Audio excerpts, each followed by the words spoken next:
Hi, you guys. It's Yaz. Tonight I'm going to talk about, are you the one for me?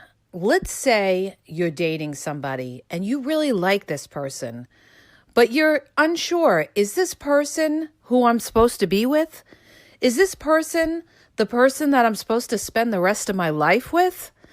You sit there and you wonder and you say to yourself, maybe there's something better out there for me. I like this person, but I just don't know. Okay. And I don't know if this person is really that much into me. Okay. So I want to clear up a few things. First of all, okay, you could have different partners in your life. There isn't one, so to speak, soulmate out there for you. You could have a life with a lot of different people, and the person that you choose is going to impact how your life goes. This makes people don't realize this, but this is probably one of the most important decisions of your life. If you're looking for somebody, to date and you're looking for a potential long-term partner, who you pick is going to determine how your life flows. And it's going to determine it in a lot of different ways. And that's why you really have to, look at the person that you're dating and really pick them apart, because you're going to give that person your time and, a piece of your life the longer that you're with them. So you want to be sure. You don't want to be one of these people that goes in blind and then later on says, I wasted 5 years. I wasted 10 years or longer with this person. Why did I give all my time to this person? Why did I waste my time in my 20s or my 30s going out with somebody who wasn't right? And now I'm in my 40s and I'm starting all over again. Okay? So let's just clear up a few things when you're out there in the dating world. So first of all, when you're out there and you're trying to assess, you like somebody, you don't know if they're, the one for you, the one, okay? There's a couple of things you have to look at. You got to look at that person's pattern. I always tell you guys, you got to look at their pattern. Number one, are they responsible? Are they responsible in their work? Are they responsible with their family? What's their relationship to their family, okay? Are they independent? Are they selfish? Are they able to sacrifice for you? That's really important, you guys, because when you get into a partnership with somebody or a marriage or whatever, you want to make sure that the person that you're with is willing to sacrifice. And this is why a lot of relationships break up, because a lot of times one person is more into the relationship than the other person, and the other person is not willing to compromise. Or we have situations where, you have a relationship and one person is not able to put up boundaries. So the other person is running with it. The other person's just doing whatever they want and you're still there and there's no threat of you walking away. So that's why a lot of people are in relationships and not being treated the way they should be treated, because they're not able to say no. Okay?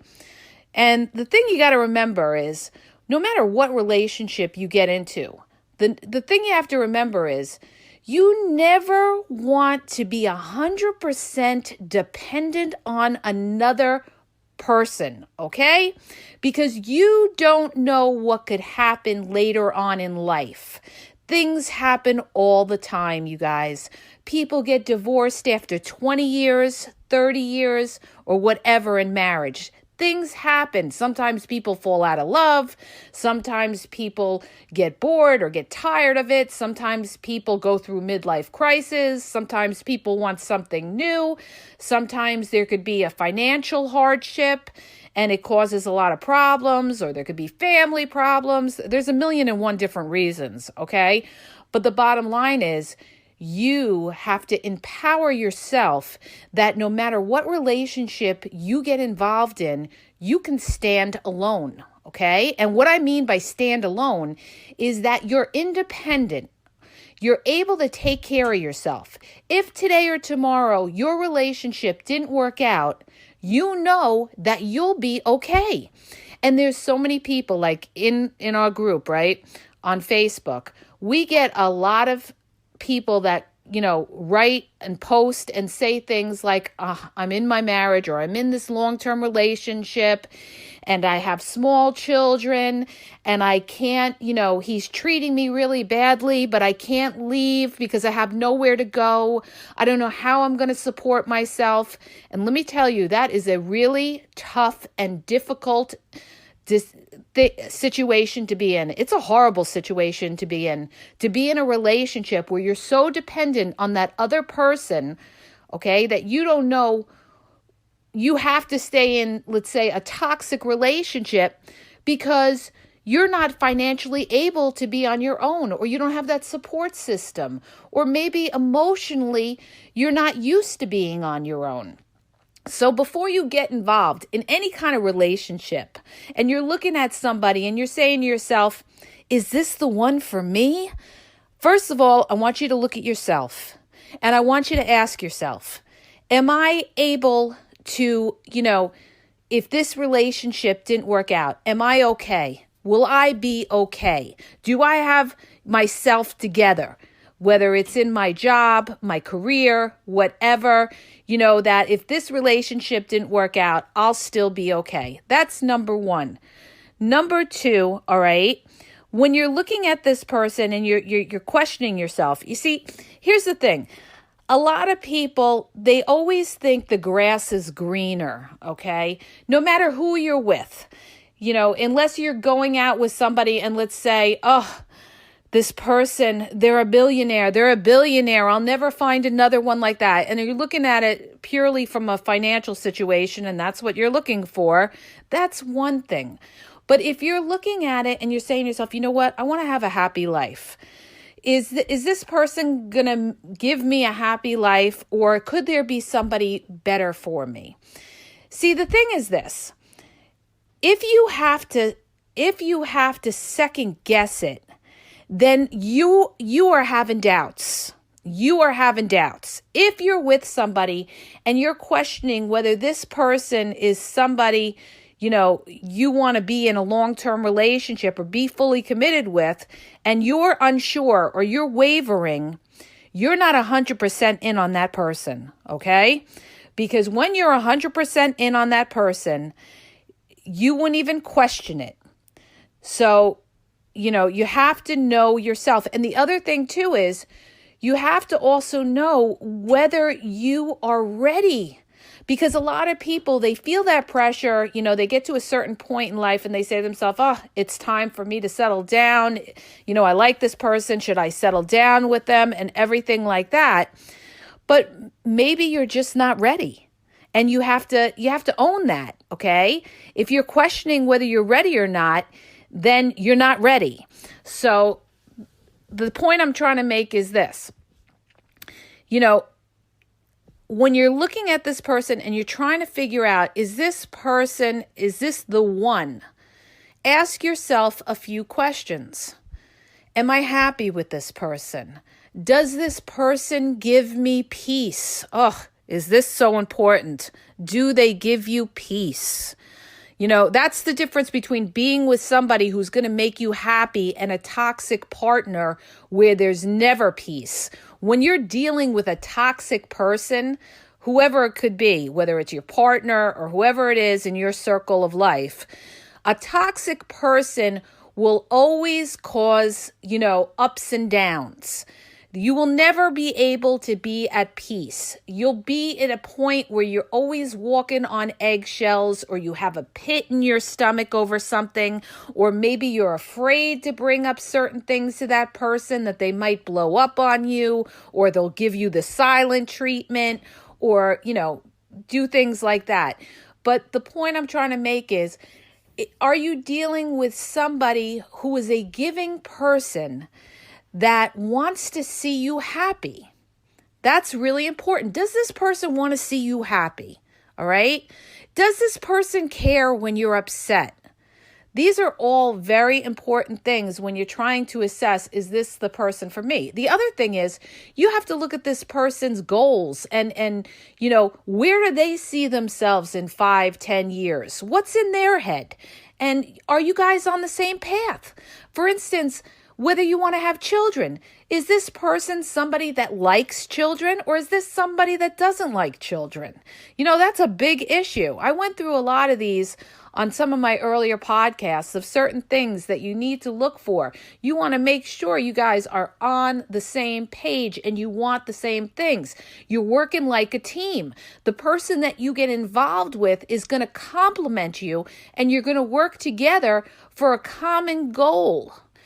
So, they always say, opposites attract, but opposites are going to, knock heads now and then. And sometimes there could be deal breakers along the way if it's a major topic, whether it could be religion, whether it could be politics, whether it could be family, whether it could be lifestyle. That's another thing too you guys got to think about. When you're getting involved with somebody and you're trying to, figure out, is this the one, or, you have to say to yourself, how does this person live? Now, I want to take, you guys, you have to take a look at how that person lives. This is this is one of the keys of life. If you want to know if that person is for you, or, could be your future partner for long term, look at how they live, okay? And when I say how they live, number one, are they living on their own and independent, or are they still dependent on others, like living with family? They're not on their feet. They don't have their act together. And that's okay in the beginning if somebody's really trying, all right? But if you see that this person has been doing this for the last 10 years and they're still in the same spot, that is a red flag, okay? Another thing about how somebody lives, okay, is their lifestyle. How do they take care of themselves? Do they take care of themselves? Do they have good personal hygiene? That's another factor too that I've heard from people, that they complain about their partner, that they don't take care of themselves, they don't shower every day, they're very messy.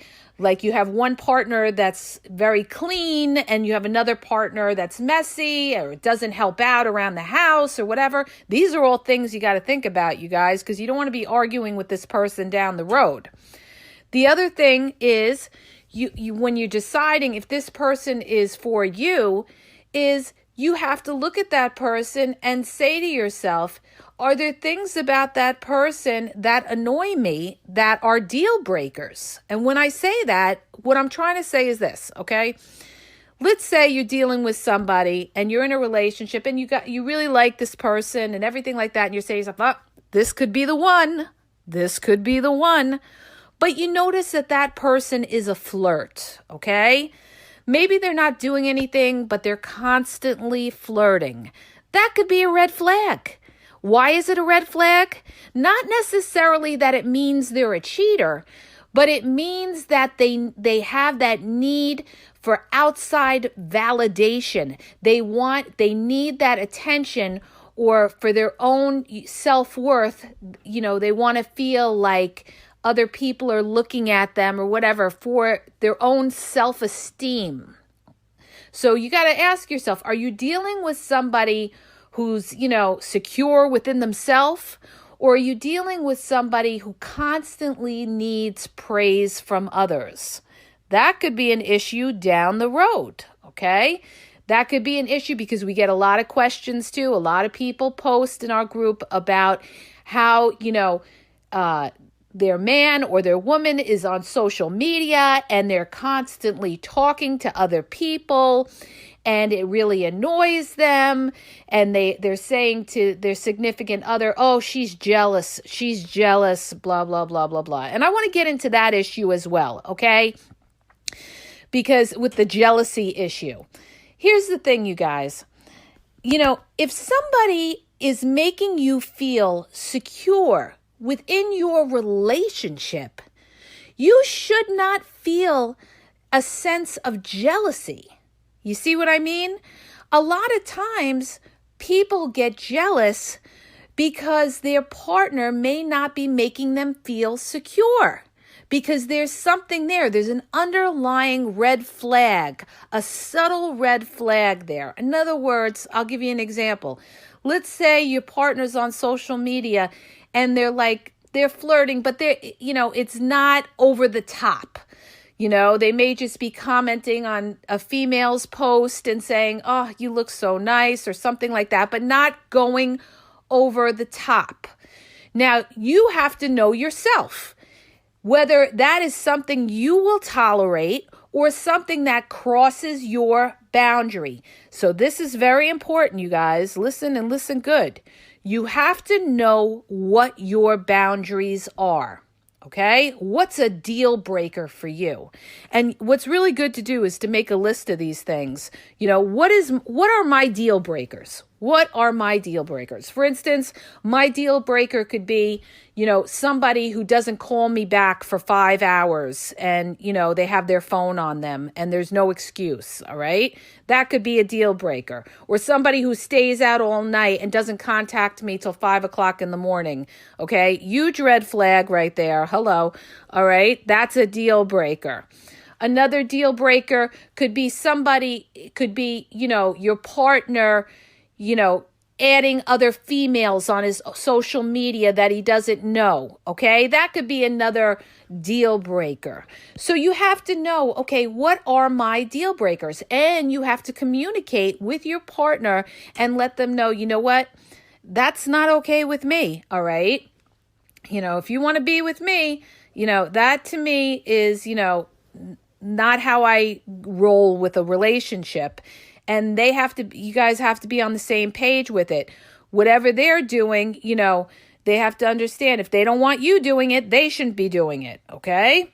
And if they have no problem with you doing it, then you better take another look at that relationship because maybe they don't care what you're doing because they're out doing whatever. All right. I'm not saying they are, but I'm just saying these are all little, hints or flags that could lead into something bigger. So you have to be aware of these things. But when we talk about, are you the one for me? The only way you're going to know if somebody is for you, and remember that whoever you're dealing with, if it doesn't work out with that person, there's millions of other people in the world that could be for you. Remember that. There's not just one person in this world that's for you, okay? You could have a life with a lot of different types of people in this world. But the thing is, the only way you're going to really know is to know yourself. And a lot of people don't really know themselves. A lot of people just go along for the ride. A lot of people let the other person take the lead. And because they like that person so much, they just go with the flow, so to speak, and whatever that person does, because they don't want to take a chance of losing them, they go along with it. But then later on, it bothers them, certain things that they're doing, because they weren't able to say no. They weren't able to put that boundary up. So when you're getting involved with somebody and you're trying to figure out, is this the one for me? Okay. What you need to do is you need to have a lot of conversations with this person and make sure that you guys have the same outlook on a lot of different things in life, okay? How you're going to handle your relationship, how you're going to handle dealing with friends, how you're going to handle, for instance, another big deal breaker, you guys, is how are you going to handle if one of you is the type that likes to go out a lot and one of you likes to stay home? How are you going to handle all of these different things? So the way you do it is you look at that person and you say to yourself, what would life be like living with that person? What would it be like? Would that person be able to, number one, pull their weight financially? Would that person be able to get along with my family? Would I be able to get along with their family? Does this person want the same things that I want out of life? The other thing is, you may be with somebody who likes to travel and you don't like to travel. Or, you have to look at all these different things. You look at their interests. What are they into? What they're into after a while could get on your nerves.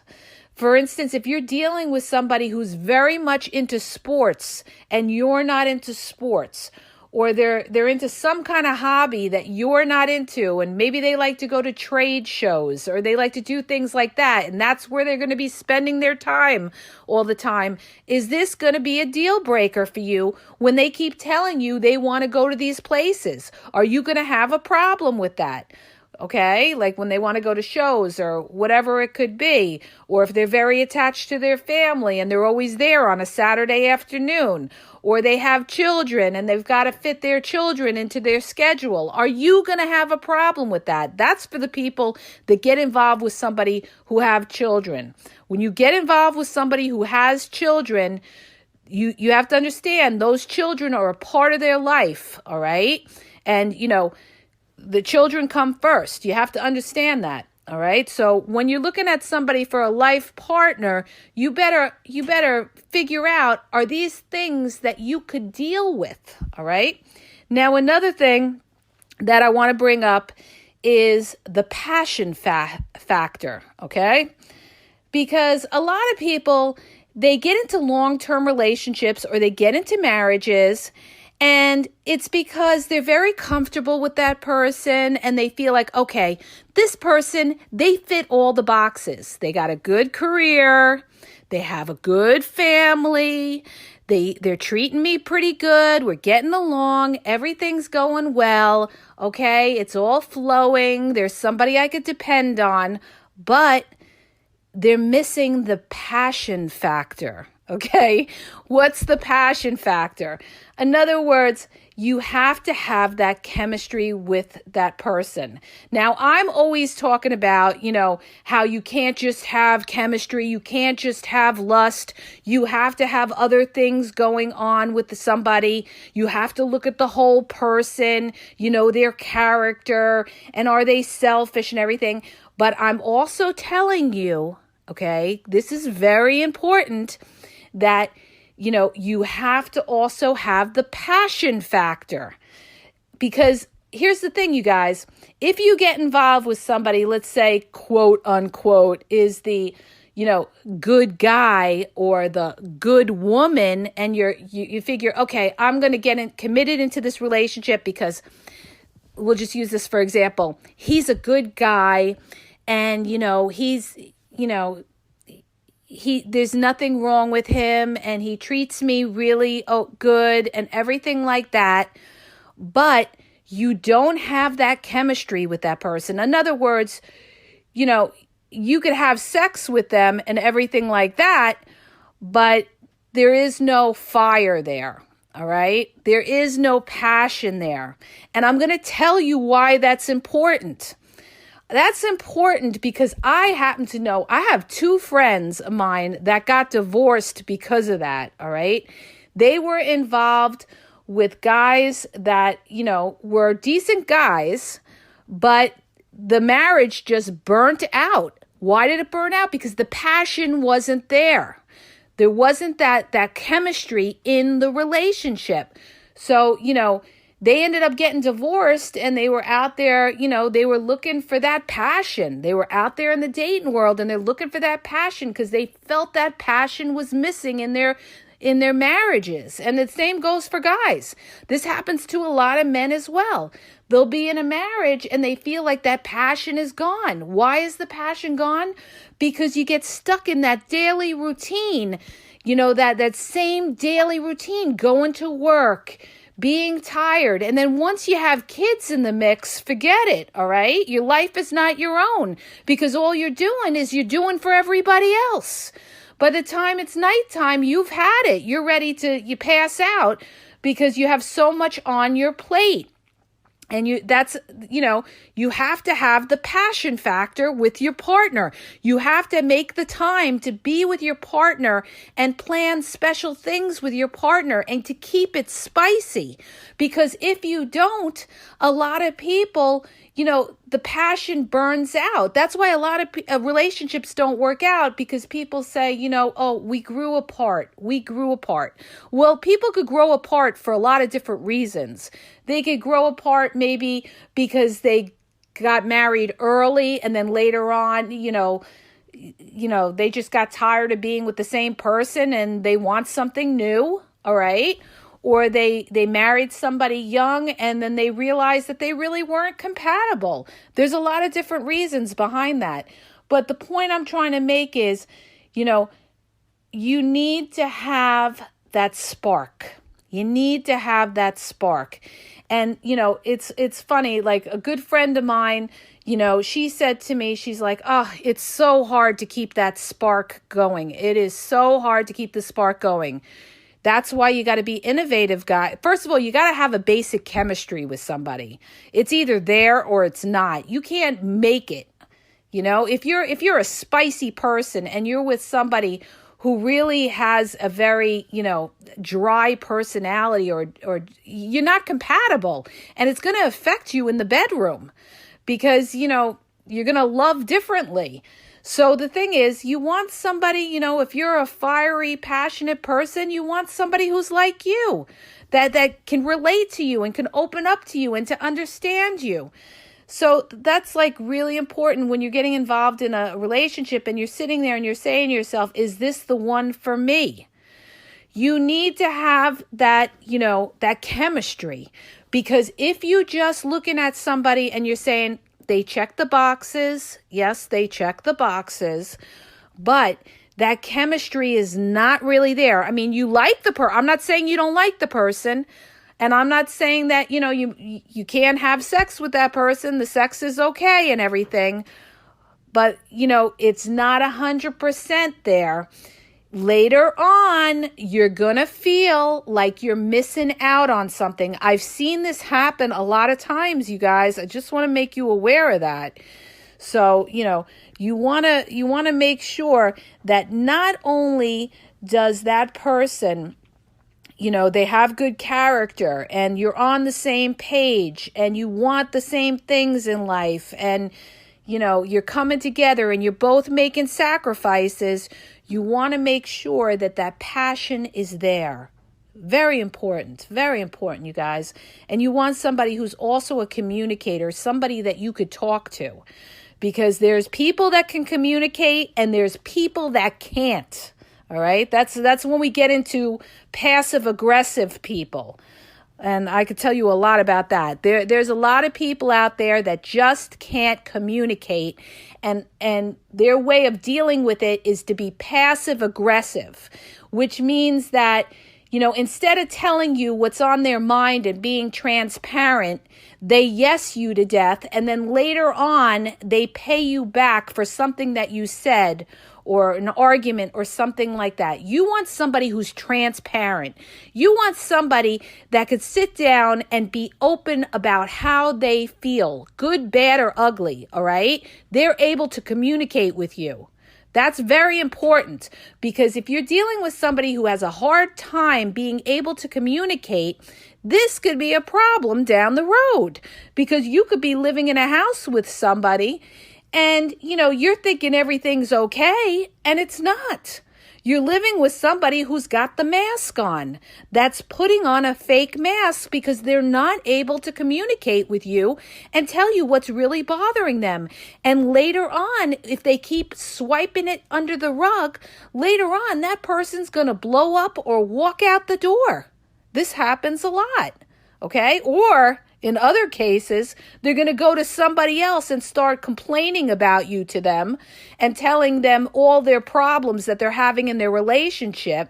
And then that person is going to be their little comfort zone that you don't know about, okay? I'm not saying that necessarily that they could go off and, cheat on you or something, although I've seen that happen. But what they could do is they bring an outsider in because they're not able to communicate with you. So the point getting back to the point I'm trying to make is make sure that that person can be transparent. So important, okay, you guys? But never ever feel like, if you have to question it, if you know that old saying, when you're unsure, you don't do anything.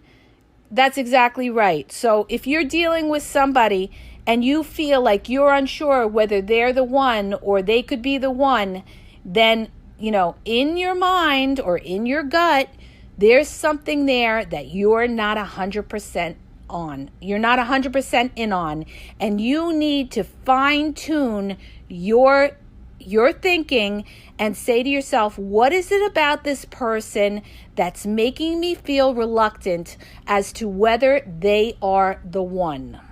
The only way you're going to feel like this person could be somebody that you could have a long-term relationship and be like your life partner is to really, really know yourself. Know what you want out of life, and know if this person fits the mold of somebody that you could work with and who's going to make you happy. I hope that helps you. If it did, please hit the subscribe button and share. Okay, you guys, and have a great day.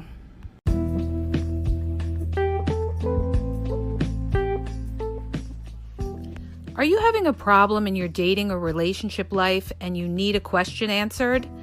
Well, go to my website.